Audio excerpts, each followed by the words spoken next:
very much, guys. MVP Dream now tying the series up 1-1 here for the Intel Extreme Masters Katowice in a very, very impressive fashion. Yeah, he put so much pressure on his opponent. He had units everywhere, was making sure that the Protoss could never really move out and take this third base, secure it. So great play here by Dream on map number 2. First is, of course, hungry for the victory. He knows exactly that he is facing a strong opponent. Dream, after all, was not only able to beat Rain in the first round of Code A, but also parting in just the semi-final that we saw earlier today. And well, our Protoss player, he starts at the bottom of the map. He needs a strategy to take down the strong Terran. This is LGIM's first.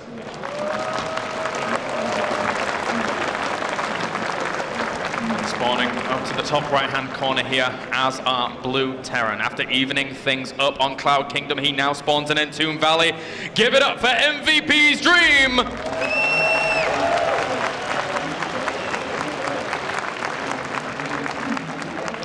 Dream really impressed me on Cloud Kingdom. This was great play by the Terran player. First, especially in the early game, made all these right decisions. He intercepted the Marines. And Dream just showed us in 2 games now that he wants to be a little bit aggressive, at least sneaking those Marines past his opponent, taking down Harvesters. So this just shows us that neither one of those players can leave himself open, because every single hole in the defense will immediately be capitalized on by the opponent. Yeah, and Entombed Valley is one of those maps where we've seen Dream once again go for that very constrictive style against Protoss here. He moves out to the middle of the map extremely quickly off those 3 barracks, as well as those 2 medevac timings to kick things off. Doesn't necessarily go for some crazy aggression from that point on. Just sits out of his opponent's base and threatens with the potential.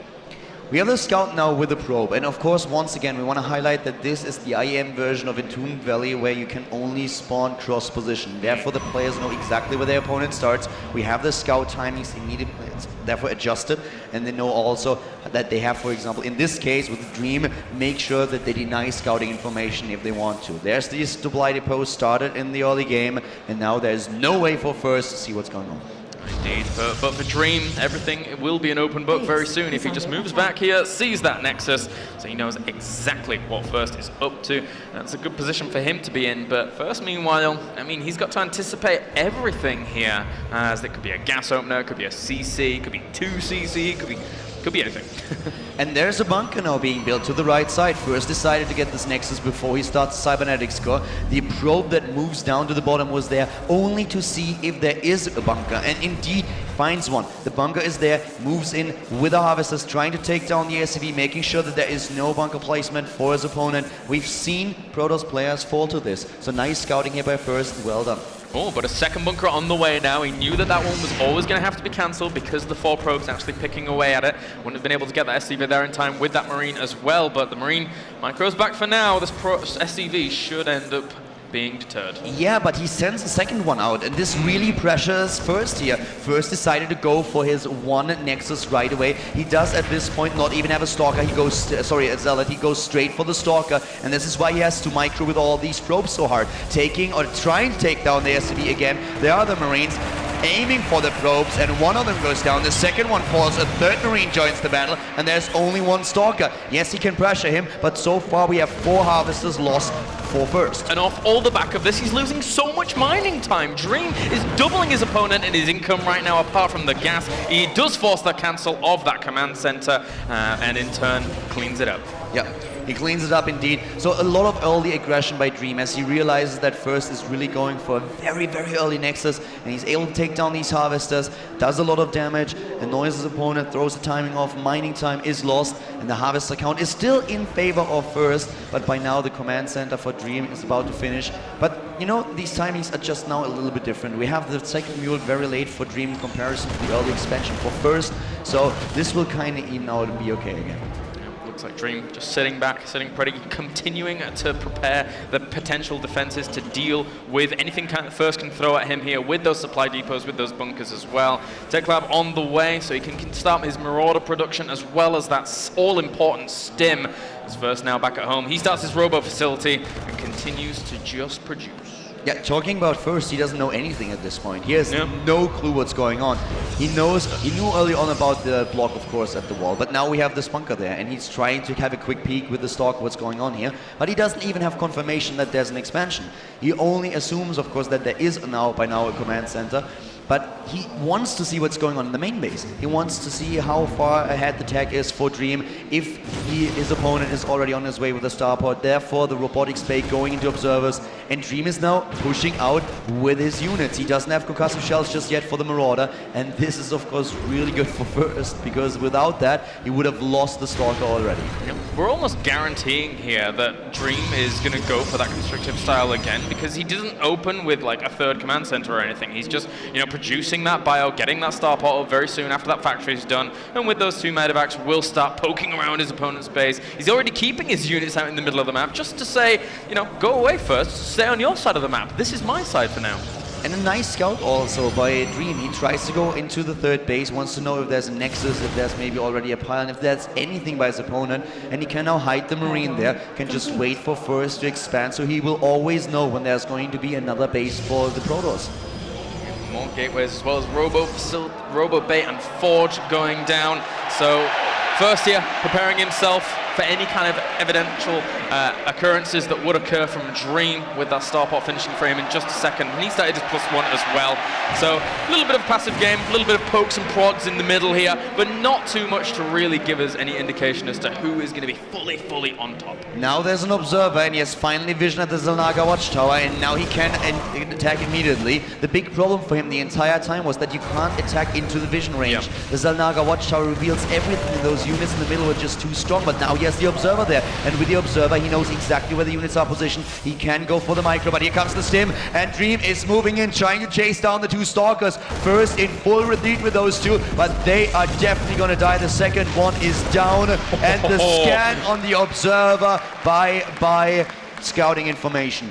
That was the icing on the cake there for Dream in terms of that engagement. Picking off that observer, very annoying here for first. He does have two more on the map, so he's really covering any kind of site that he would need to have in the middle of that map, trying to cover the positions there. But Dream just sending units everywhere, and this is where it begins. This is where first has to solve the problem of Dream camping outside of his base. And Dream is once again, he's going into the third base, but before this, he is cutting SCVs. He's not building any, which means that at this point he has the beta army. He's at 44 against the 30 army supply. He has now the medivacs on the map. So once again, a very strong force in this mid-game, now going back into the Harvester production as he gets his third base. But in the game itself, he has now a really good position. He can drop again, he can try to put on pressure. This is so good for him right now. And first has to sit tight on these two bases, defend them, and he also has to defend against the drop play. That wasn't only a fantastic scan to kill off the Observer, it was a fantastic scan to see the Colossus production in the entire army at the top of that ramp as well. Dream is really playing meticulously with this drop potential, and then it's going to get very scary indeed. That double drop could take down the tech.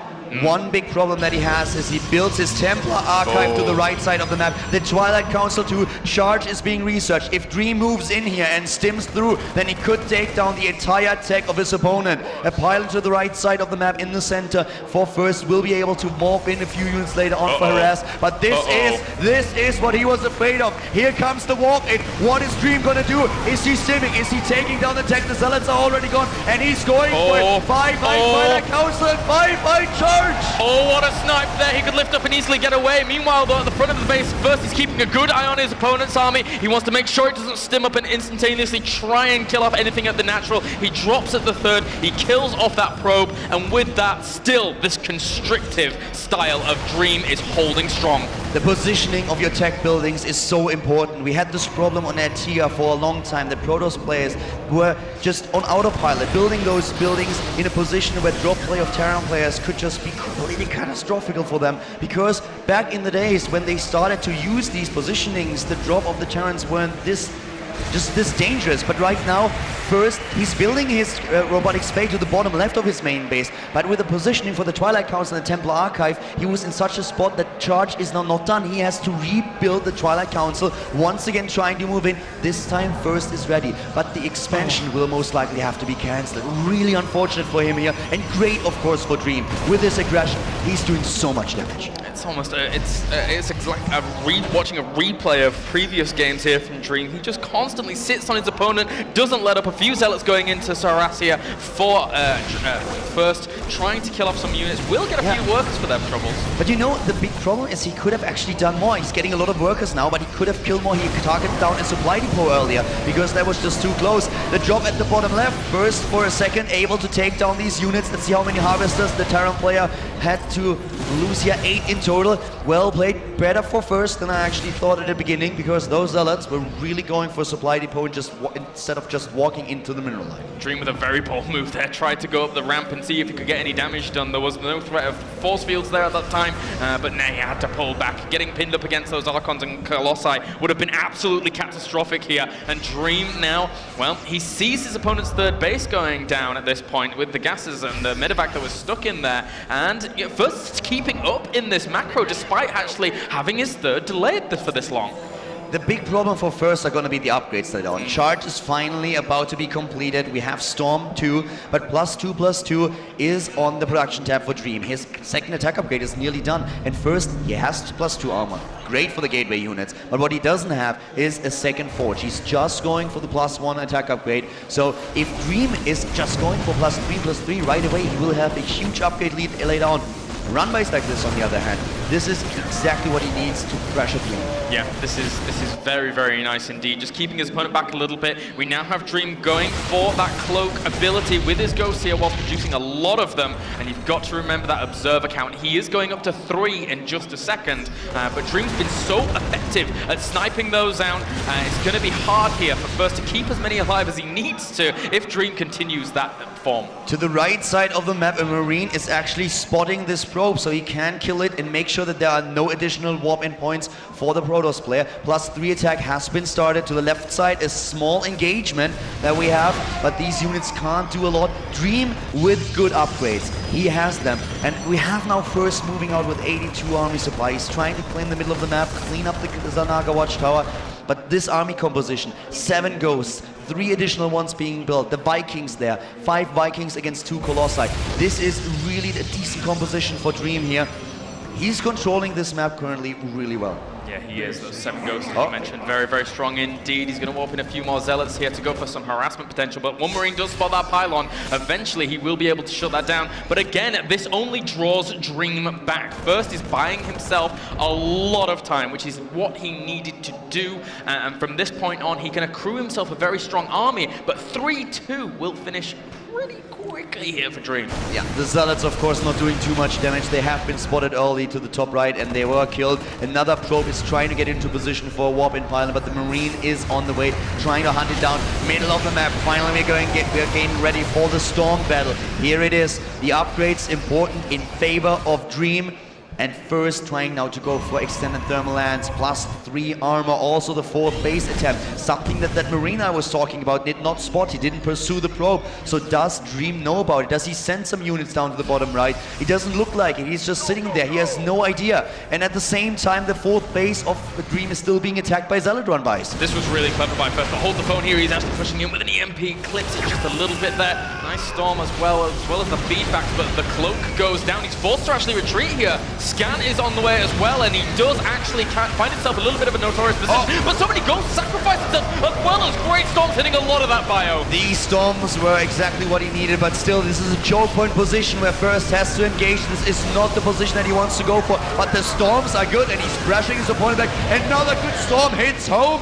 First is rushing in with a charge. He's hunting those units down. Stim after stim for Dream. Cuts away at the hit points of Marines and Marauders, and First is trying to win this battle.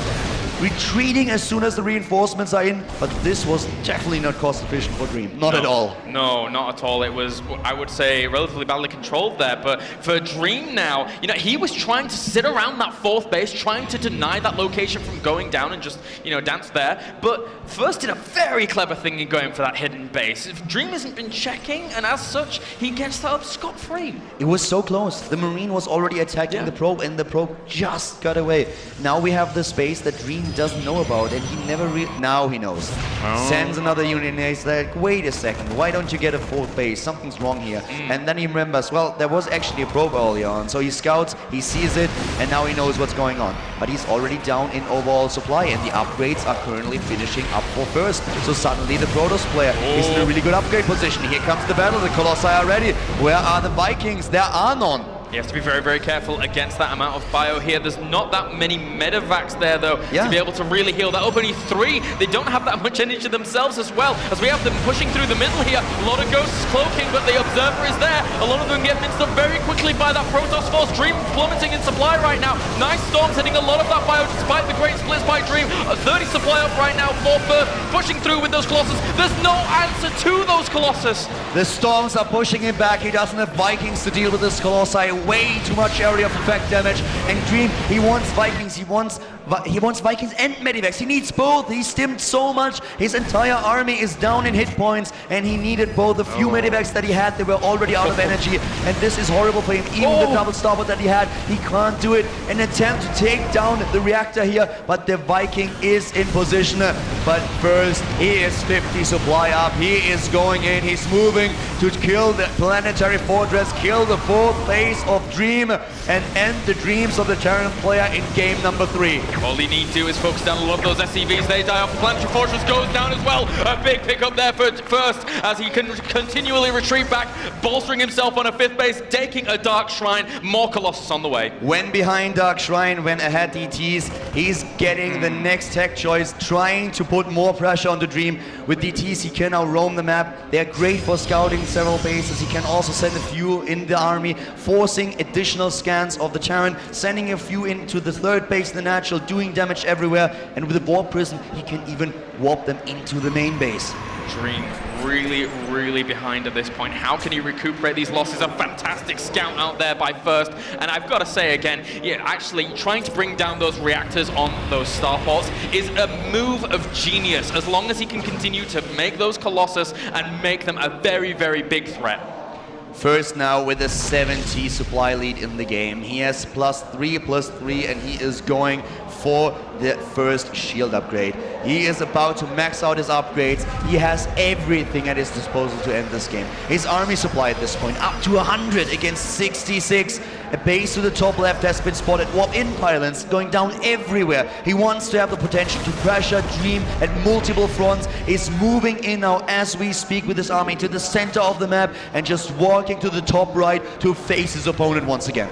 80 workers to the 50-ish here of Dream for now, as you know, this is getting really down to the wire. Dream's income is still pretty darn good at this point, but how is he going to be able to match against this maxed now army here of first? First only need go around the corner to pressure a 4th, pressure a 5th, with this Warp Prism as well, draw Dream thin, and from that point on, really clinch game number 3. The Warp Prism isn't going to do anything. There are 2 Vikings already in pursuit. This Warp Prism won't help him. A Storm at the ramp, a defensive Storm, making sure, a very positional one, that Dream cannot move in. The command center is down, and now the planetary to the top left will follow suit. Way too many charge lots to deal with this, even with the repair. Well, actually, with the repair, he might just be able to save it. The rest of the army for first moves into the center of the map. He does not take this chance to take down the expansion, but he knows about it, and he will go back in time to take him down. But actually, with Dream to the left,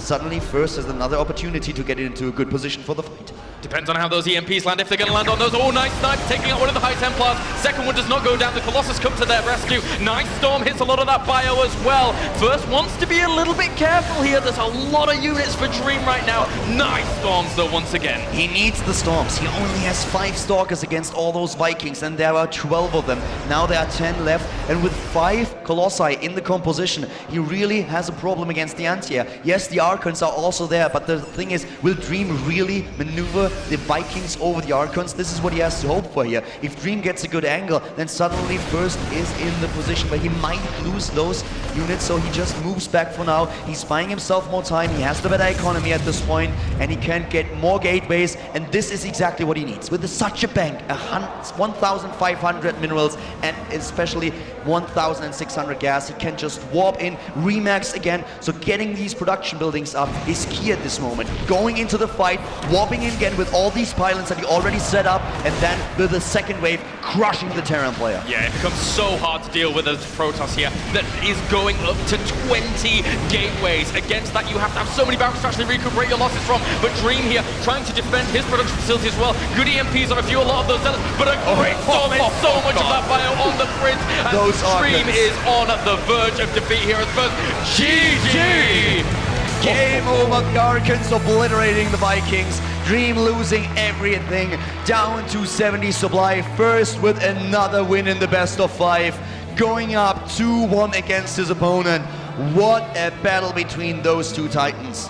Yeah, First is looking phenomenal here. I didn't think he would have it in him to take out Dream here in a few games, as Dream looked so good against Parting. But here in the finals, LGIM's First is coming along. He is trying to take Intel Extreme Masters Katowice by storm. He is one game away from doing so. Can Dream tie the series up once again? Can he, or will he fall? Will he be just another victim on a First path to victory? We shall see, we shall see. First here, and Dream looking a little bit concerned about that third game. 2-1 up. We now have First in a situation where he only need one more game to guarantee himself first place, and that trophy right there. And that's exactly what he wants to do here. The next game is going to be on Daybreak, but once again, we are gonna hand things over to our analysis desk, to Jared and the boys. Let's see what they have to say about the match on Entombed Valley. IEM First, one win away from being the champion of the Intel Extreme Masters Katowice.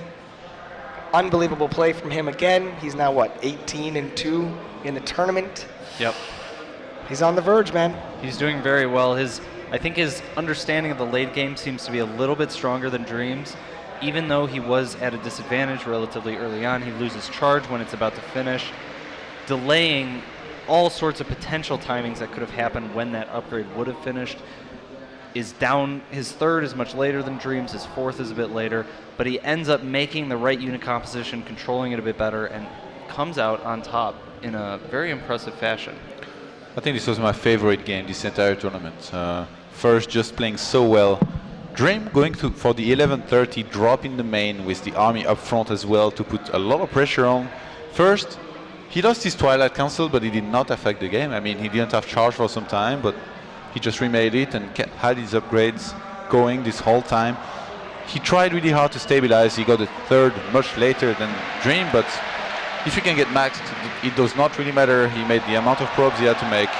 And if we jump into the replay right now, we can really go and see later on, once he had stabilized, he tried to fight in the middle of the map here. Actually, sorry, that was very fast.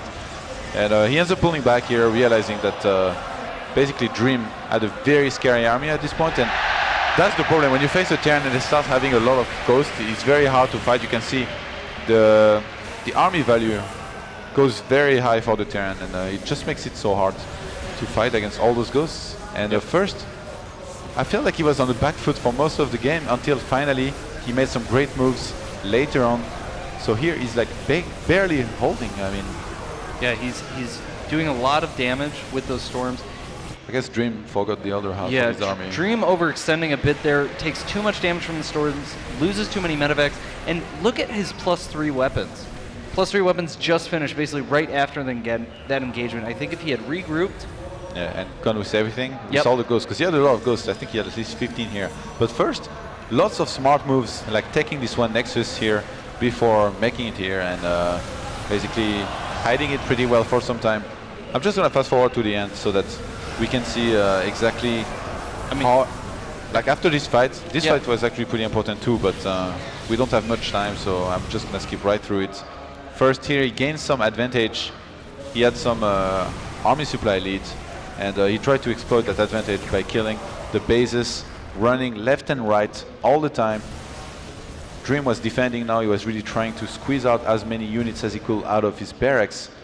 I really like the mix of first in the late game. He had exactly as many Colossi as he needed.